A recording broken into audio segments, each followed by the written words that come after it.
Olá, bom dia, boa tarde ou boa noite, dependendo da hora que você está assistindo a esse vídeo. Eu vim passar para vocês uma revisãozinha sobre alguns assuntos de geografia. E aí vamos se atentar, né, a primeiramente lembrar vocês que os mapas, eles não têm como ser 100% fiéis a como se é realmente as suas representações, porque justamente vão ter várias análises de um mapa. Então o mapa ele é muito amplo, é uma análise de um lugar muito amplo, que não tem como ser 100% fiel àquela realidade, porque justamente tem muito detalhe. Então, sendo essa ideia de um mapa, que é uma representação de um espaço geográfico, a gente vai ter que... Eu posso fazer uma representação de um mapa de vários viés. Pode ser um mapa político, pode ser um mapa geográfico, pode ser um mapa econômico. A gente estava vendo isso nas outras aulas. Então, há várias infinidades de um mapa.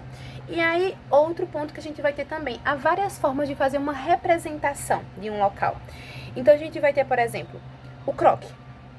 O croquis é uma representação que ele não tem aquela preocupação de ser fiel a realmente as regras cartográficas. Então, não tem essa... como é que eu posso falar? Ele não seria mais aquela coisinha formal. É aquele informal, sabe? Então, por exemplo, isso é um lado positivo do croquis. Porque é mais informal.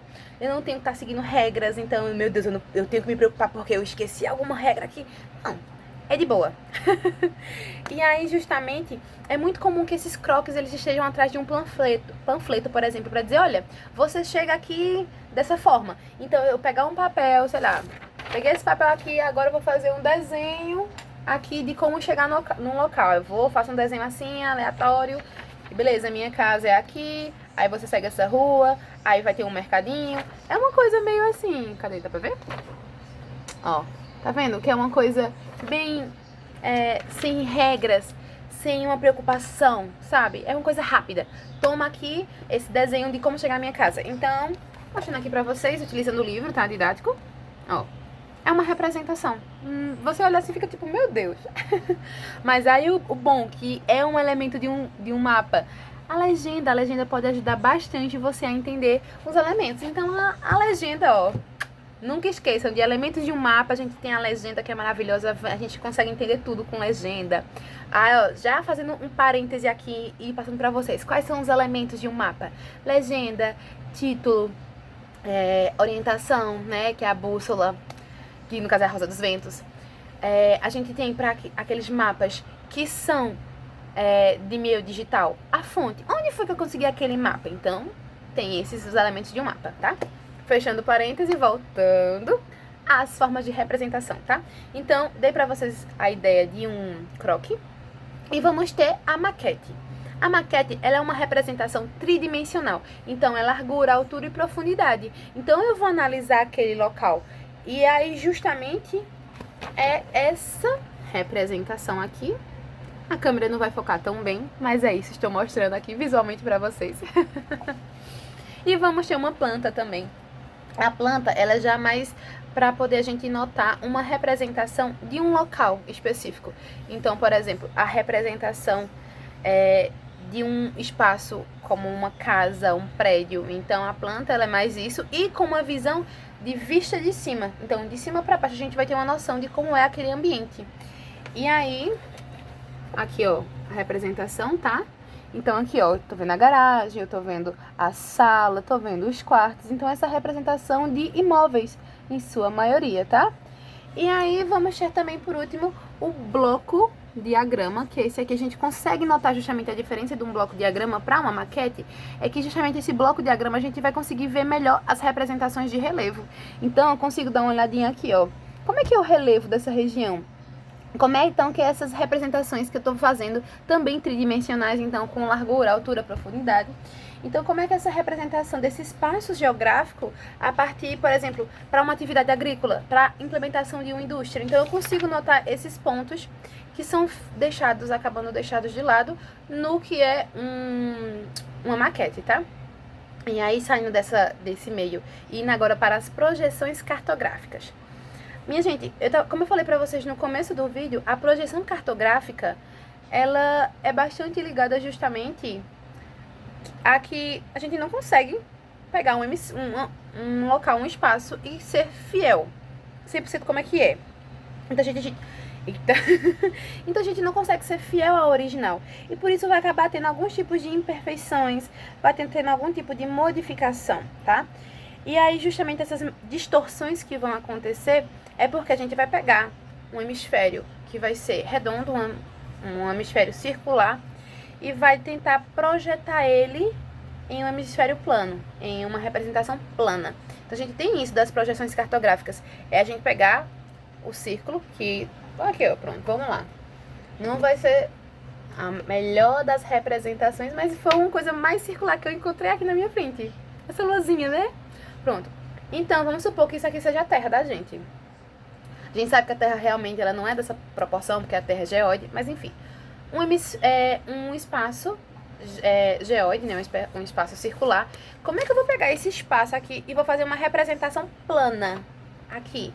É um pouco complicado, justamente porque se eu for fazer uma representação plana, alguma parte vai acabar deixando de aparecer, né? Porque, vamos supor, eu até uso esse exemplo com os meus alunos em sala de aula. Então, vamos supor que aqui eu vou pegar uma lanterna e vou iluminar essa parte daqui. Essa iluminação, ela só vem até aqui. E essa parte aqui de trás que ela não está sendo iluminada? E aí? Então, justamente é a mesma coisa que a projeção cartográfica. Eu acabo dando foco em uma região mais, principalmente. E aí, justamente, eu vou fazer essa planificação, tá? Esse principal, o conceito para as projeções cartográficas. É uma planificação de um hemisfério, tá?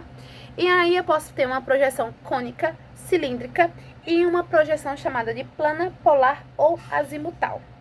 Vamos lá. A projeção cônica, minha gente, eu vou fazer como se fosse uma espécie de um cone, tá? Ó, não tá o mais cone possível, mas a projeção cônica é pegar essa partezinha que será planificada e planificar essa parte aqui de cima, nesse cone, tá? Como o próprio nome diz, conificada, tá? Ou cônica. Então, aí, justamente, essa planificação cônica, eu vou estar dando mais uma ênfase nessa partezinha, ou aqui de cima, ou na partezinha aqui de baixo, depende aonde o cone foi encaixado. E aí, justamente, essa projeção cônica, ela vai estar justamente envolvendo algumas partes dos polos, e aí os ângulos delas também não vão ser ângulos 100% retos, tá?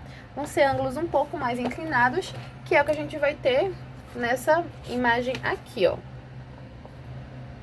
Dá pra ver? Deixa eu ver se eu consigo colocar ele aberto pra ver se foca melhor. Vocês conseguem notar que justamente os ângulos deles não conseguem ser retos na mesma proporção que é esse aqui de trás, tá? De trás não, de baixo. E aí, quando a gente for pegar, por exemplo, uma representação cilíndrica, como o próprio nome diz, eu fazer uma representação de um cilindro. Então, eu vou pegar, ó, fazer um cilindro com a minha projeção, tá? E aí, esse cilindro que eu tô utilizando aqui dentro eu vou estar encaixando esse hemisfério. Só que aí, nesse caso aqui não vai caber, né? Porque justamente aqui é maior, mas, enfim, é uma análise toda em cilindro, em forma de um cilindro. E aí, justamente, essa projeção cilíndrica, ela vai ter os ângulos retos, tá? Um ângulo de 90 graus. Então, é uma representação, ó. Vou usar aqui, ó. É uma representação de todo o globo, né? Tenta projetar todo esse globo. Então, aí, justamente, essa projeção cilíndrica, ela traz essa análise 100% da forma mais fiel que ela tenta conseguir. E também vamos ter a última projeção, que vai ser uma projeção plana, polar ou azimutal. E justamente como o próprio nome diz, é uma projeção polar. Então, ela vai tentar justamente projetar os polos. Então, é uma análise em si do polo, para tentar compreender como é que é aquela região perto daquele polo, tanto o polo norte como o polo sul. Então, a gente vai pegar, por exemplo, que a projeção cônica, ela vai ser como se fosse um corte no globo no meio. Então, ela olha essa parte aqui de cima. Obviamente, se eu tô olhando essa partezinha de cima, eu também vou conseguir olhar aqui ao que tá ao redor. E se eu pegar a parte de baixo, né, vai ter o corte no meio. E quando se corta no meio, a gente vai olhar a parte principal, que vai ser esse polo de baixo, e também as outras regiões que estão aqui ao redor. Então, essa análise do polo, como é a projeção polar. Então, justamente, é tentar entender com maior facilidade a região do polo, como tá mostrando aqui nessa imagem. Então, ó, olha o corte que ela faz, tá vendo? Se foca justamente nessa região mais ou do norte ou do sul desses hemisférios. E aí, como eu tava falando pra vocês, mais uma vez, retornando a esse assunto, que essas projeções, minha gente, elas não conseguem ser 100% fiéis. Vai acontecer de ter algum tipo de distorção. Essa distorção, ela pode ser, por exemplo, mais pra ela ficar mais larga ou pra ficar com uma área maior, tá? Lembrando que são projeções que todo esse mapa que a gente vai analisar, ele vai sim ter uma redução de tamanho. Porque imagina a gente pegar um mapa e vai reproduzir fielmente ao tamanho. É impossível, porque a praticidade do mapa é justamente eu pegar um mapa assim, principalmente antigamente, quando a gente não utilizava GPS, né? Então, é eu pegar um mapa e botar assim na minha frente e falar, poxa, eu vou chegar a tal lugar seguindo essa região. Então, é uma redução. Eu não consigo ser 100% fiel, porque é uma redução. Tá? Então, de toda forma, o mapa é uma redução do espaço geográfico, tá? Então, se é uma redução, obviamente, minha gente, não tem como ser o mapa fiel ao tamanho do ambiente que eu tô analisando. E aí, justamente, como eu falei pra vocês, pode-se ter alguns mapas com alguns tipos de alterações, tá? Algumas modificações. Então, aquela área, ela pode ser mais aumentada. O tamanho pode ser aumentado. Então, há várias modificações que o mapa vem sofrendo. Então, aqui, ó, aumento da área. Aqui, ó, tá vendo que ele tá mais esticado? Então, há justamente essas mudanças desses tipos de mapas. E que ambos, né, a gente sempre vai entender que o mapa, ele tenta ser o mais fiel possível. Obviamente que acaba não conseguindo, né, porque, poxa, é um mapa.